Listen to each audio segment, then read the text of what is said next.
CSS interview క్వశ్చన్స్లో mix blend mode property గురించి చాలాసార్లు అడుగుతున్నాడు.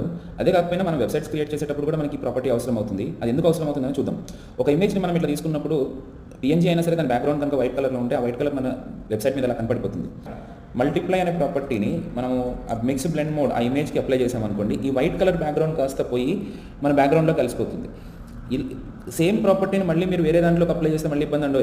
సపోజ్ ఇప్పుడు ఇక్కడ ఇంకొక ఎగ్జాంపుల్ చెప్తే, సేమ్ మల్టిప్లై ప్రాపర్టీని అప్లై చేస్తే మనకి ఇబ్బంది. కాబట్టి మనం ఏం చేయొచ్చు అంటే ఇక్కడ డిఫరెన్స్ అని కనుక మీరు ఇంకొక వాల్యూ కనుక తీసుకుంటే ఏమవుతుంది అని అంటే, ఈ మధ్యలో ఉన్న ఇది ఇప్పుడు బ్లాక్ కలర్ చేసుకుని ఈ డార్క్ బ్యాక్ కలర్లో ఉన్న బ్యాక్గ్రౌండ్ని ఈ కలర్ తోటి మిక్స్ చేసేసింది.